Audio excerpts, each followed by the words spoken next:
and welcome to Lynchburg Live. I'm your host, Linda Smith. My guest tonight is photographer John Shuptrine.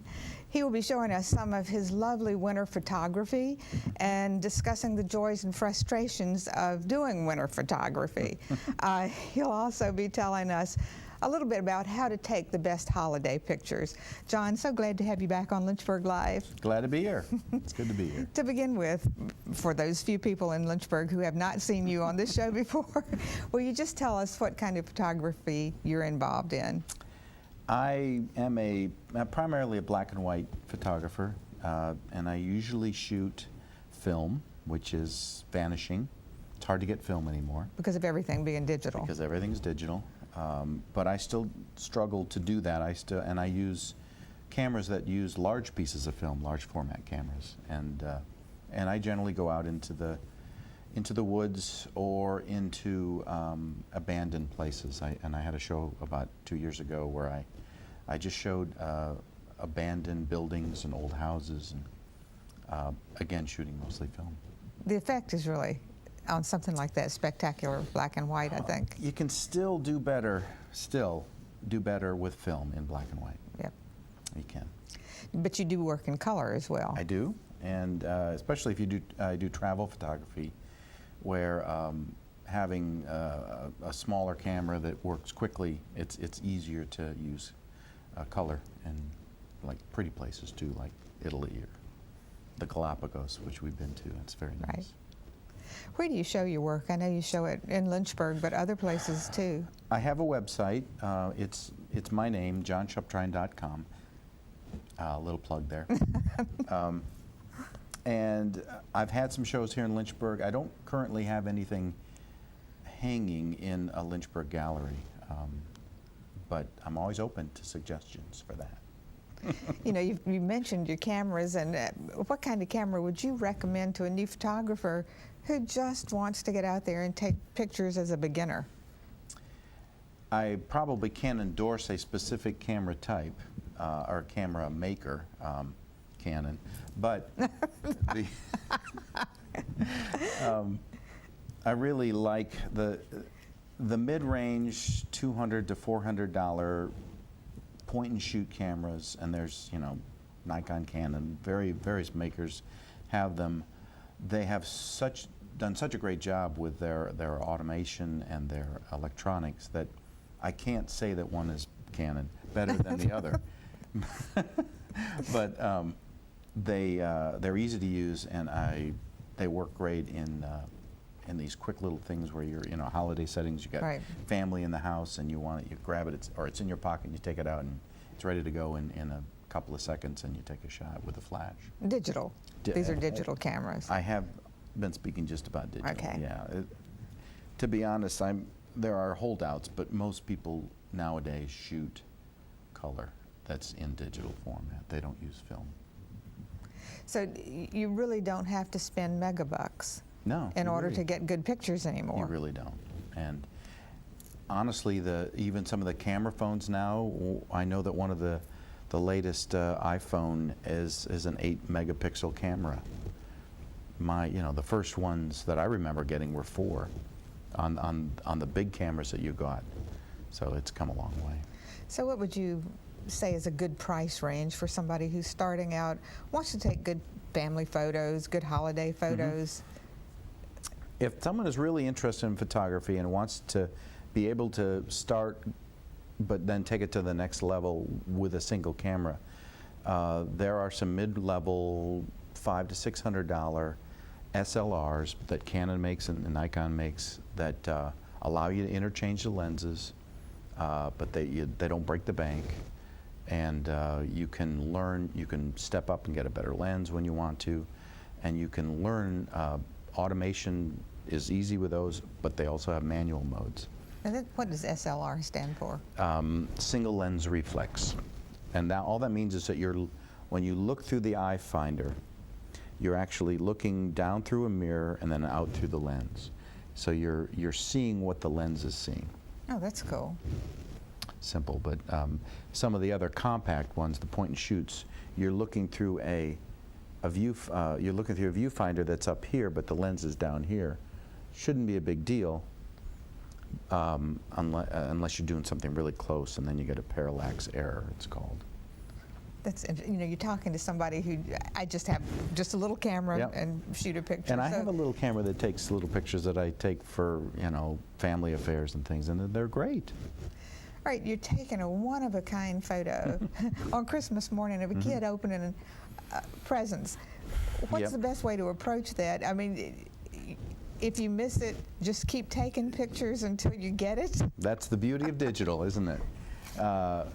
You have a flash mode, and you make sure the flash is on, if it isn't automatically on, and then you make sure that you take a bunch of pictures. And we all do it, but it really, then you can take a look at them afterwards and say, well, I can get rid of this one and that one.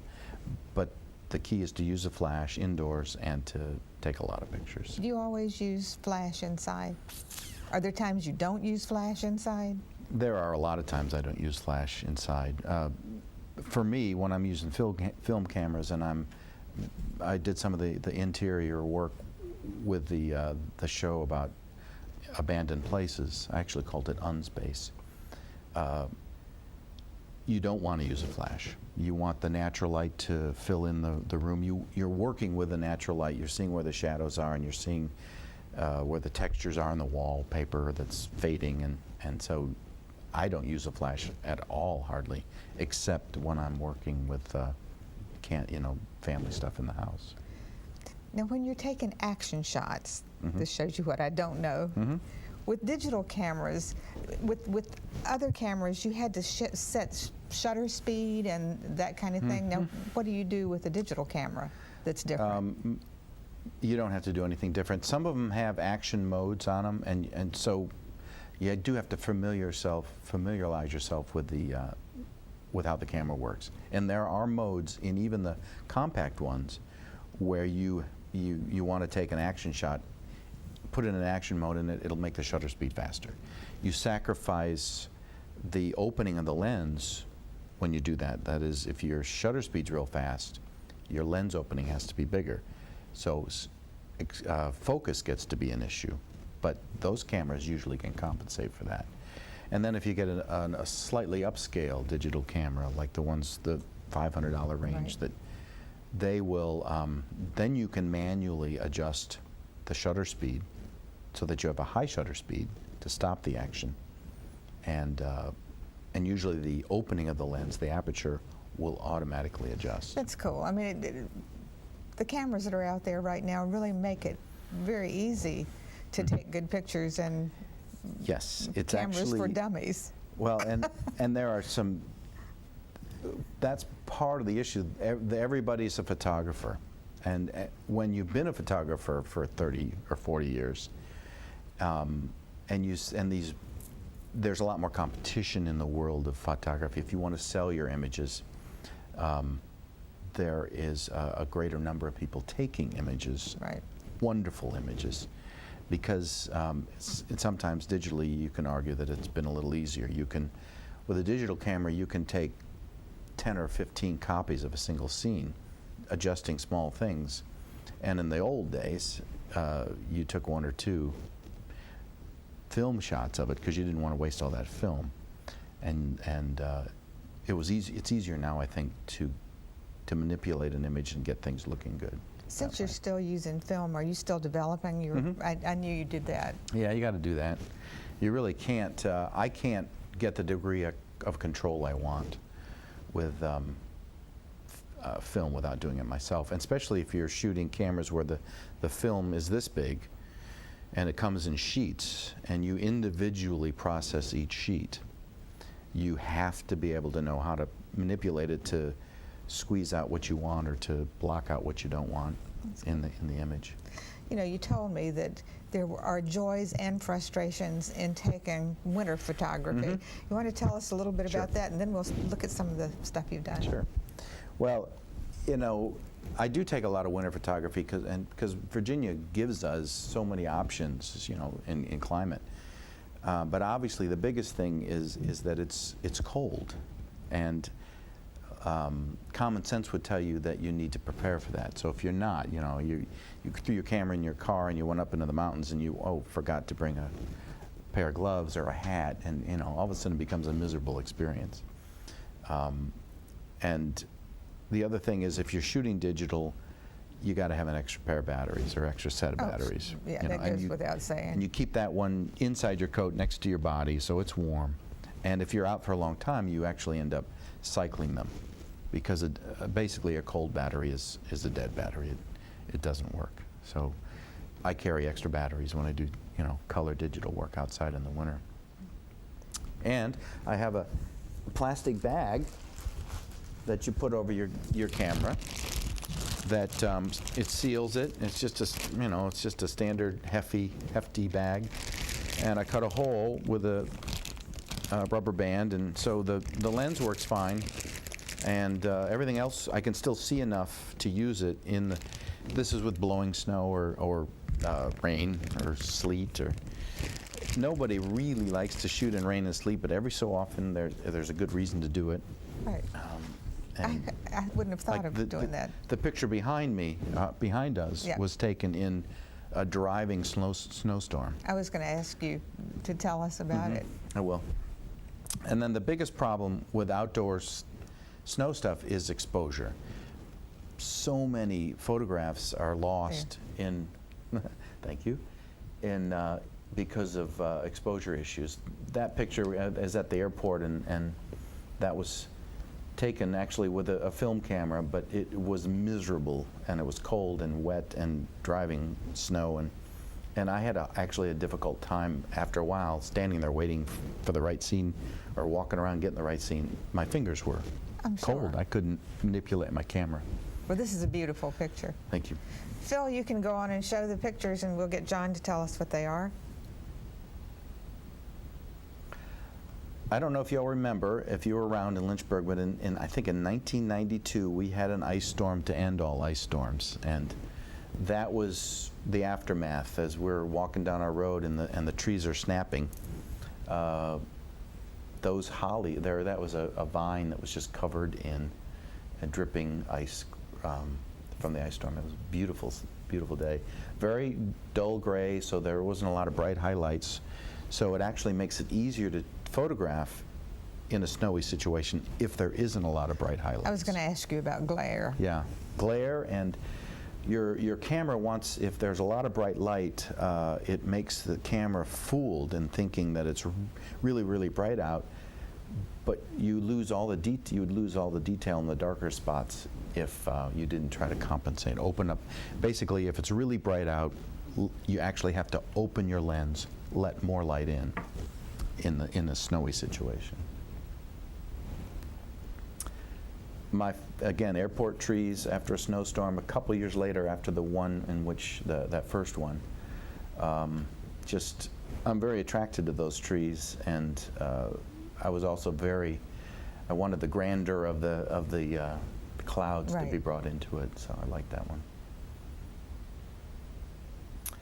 This is our famous cemetery in Lynchburg, and that's the Confederate area of it. And we probably had a 6 or 8 inch snowstorm, and I trucked up out there, and those are actually all. I think most of those are snow-covered graves. I was going to ask you if those were tombstones. Mm-hmm. That's pretty impressive after you know what it is, particularly. It was a lot of snow. Hocking Hills, Ohio, one of my favorite places in the world, and this was one of the rare places where I actually had to. I went out there to take this picture, and everything was covered in ice. I had to go back into town, buy ice crampons for my shoes in order to come down to this spot. I got down there, set up my tripod, took that shot, and I looked down at my feet, and there was an ice crystal shot. It's probably the only time in my life where I've taken 2 pictures from the exact same spot with a tripod and a big view camera. It doesn't happen. And that is Falling Springs in Covington area. And a big snowstorm. I thought, well, I'm going to take the 2-hour drive from my house to see if I can get a shot there. And then you have to, you can see it along the side of the road on 220. in that area, and I had to hike down, a 150-foot cliff to get to it. Stunning, just a stunning place. So this is also hazardous, kind of hazardous duty. I am on occasion sometimes putting my life and limb on in risk when I do this. But if you get a good shot, it's worth it. Part of it for me is the adventure. It is. We have so few ways to find adventure in our lives, and this is one way that I do it. I am out by myself a lot of the time.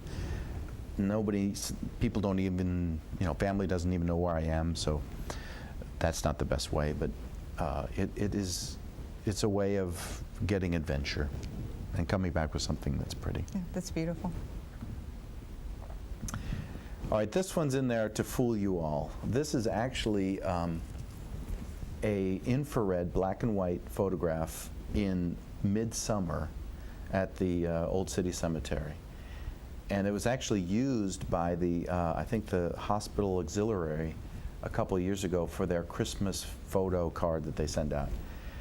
And I didn't tell them that it wasn't winter at the time, so they may see this and go, oh my. But that's all green grass and bright green tree leaves. That's incredible. And infrared film sees infrared light, and anything that's green, living green, radiates a lot of infrared light, reflects a lot. That's wonderful.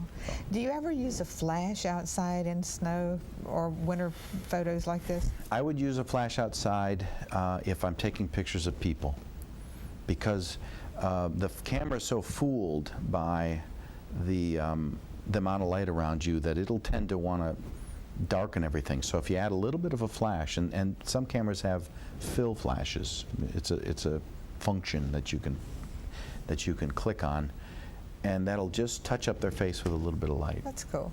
And another thing in that line is that if you're out, you're skiing or you're outside hiking and there's a lot of white around you because of the snow, it's very nice to take pictures of people, and because where there's color. Right. Their face, their clothing. It's a good contrast. It's a nice contrast, and it's very helpful to highlight them. Yep. Lexington area, driving around after snow. I actually had to knock on the front door of the house that this was a part of, and they said, sure, go ahead. Some weird guy with a beard and a camera wanted to take pictures, but I'm sort of fascinated by fence lines, and it was very gray, so there's not a lot of contrast in the snow, but didn't need it with all the dark fencing. That's beautiful. Thank you. This I'm really drawn to. Powerful image. This is in Ohio. This is in Toledo, Oak Openings Park, and this photograph is probably 30 years old. This doesn't exist anymore. They don't manage the forest anymore, so they let the trees fall down and let debris and stuff grow in the middle, in the ground area. But stunningly beautiful place 30 years ago, and it had snowed like crazy in Toledo. And I love I'm into perspective and the whole vanishing end point. It's a very simple but very powerful visual tool that I use a lot. And this is up on the Parkway, and another snowstorm. Sometimes you have to have four-wheel drive to do what I do. I'm going on places where they haven't plowed yet if I want to take this photograph. And this is at Otter Creek where that dam is, and nobody had walked on it yet. Anytime you're out in the snow, and there's people around, they're going to be walking on it because they want to explore, and to get someplace first means sometimes you get up early and you go in the dark and you know that maybe this shot will be good because it's unspoiled. And the unspoiled look is important. And this is at Hollins Mill, that right down on that dam, that spillway. And this was actually a digital shot that I took, and there was and if you go there now, there's a park bench sitting there. So I did two things that you don't do. I converted it to black and white, and I removed the park bench. Cool. That's a big no-no. more of the airport trees at the Lynchburg Airport. Fascinating shadows, and the lines in the sky matching the shadows out. It was a very visual treat there. Yeah. I imagine that one would be beautiful in color as well. Most of them would be, but with the sky behind there. The sky was bright blue, obviously, and I'm probably was using a yellow or an orange filter on my camera. An orange filter will make the blue in the sky darker. It'll darken the sky, make the clouds brighter, and I use that a lot in that setting. An orange filter absorbs blue light, so it doesn't let the blue into the film. So what's not there is going to be darker. And this is another Hocking Hills shot, a very old one, and it was when it used to get cold, and I must admit it doesn't get that cold anymore, where the waterfalls freeze solid. And I got behind the waterfall and looked out. That's pretty amazing, I think. Yeah, that's a fun one.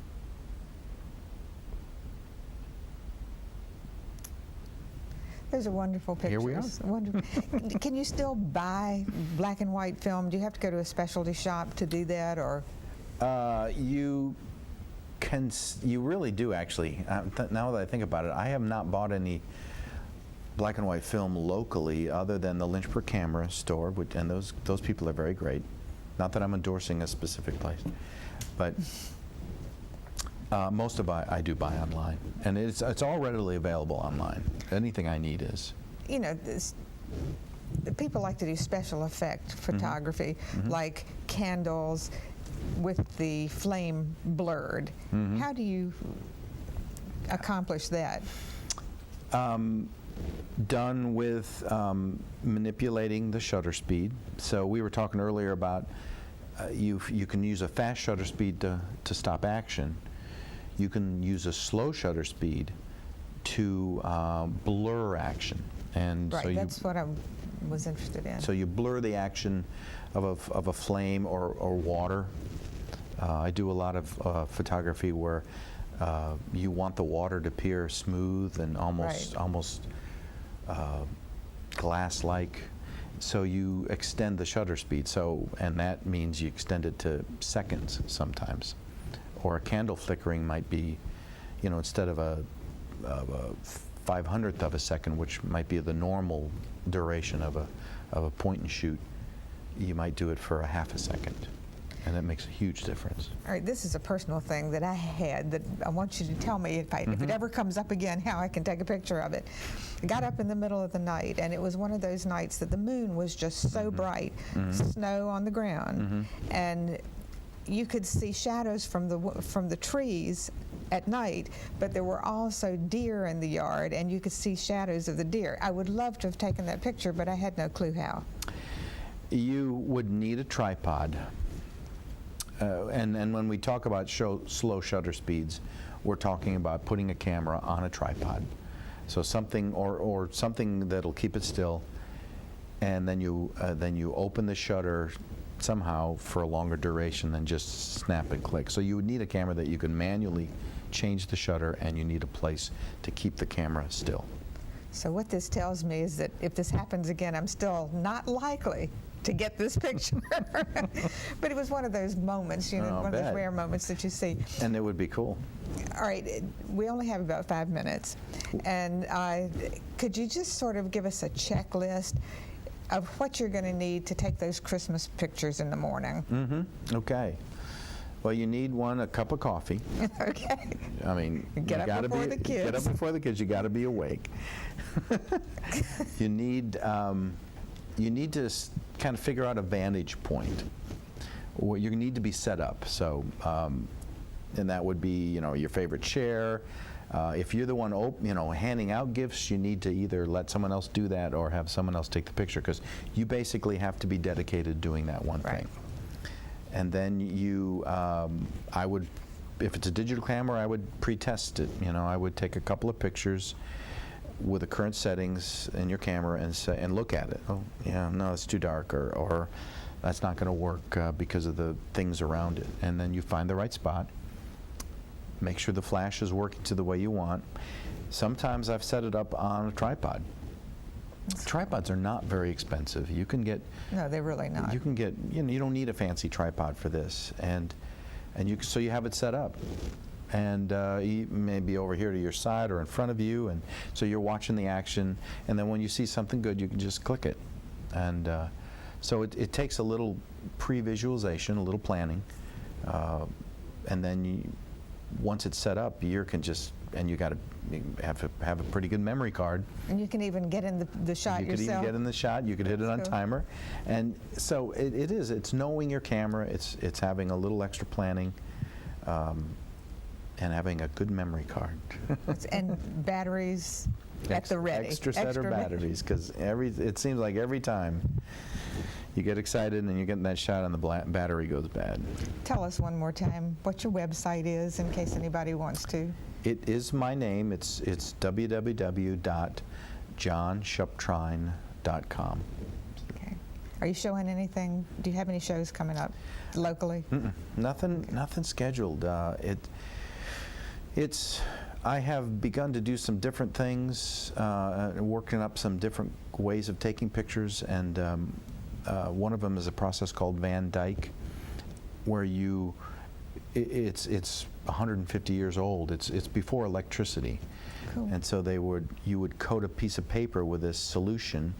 You'd have a negative that you would have created in your camera, and you put it on top of it and put it out in sunlight, and then you come back with a negative. That's with cool. an image. The next time you're on this show, and I'm sure you'll come back, you could bring that and show it to us, because I think that's fascinating. It's fun. Certainly do. Thank you for coming. Thank you. This is a really good show. I've enjoyed it. Come back. I will. Thank you very much. I hope you've enjoyed tonight's show.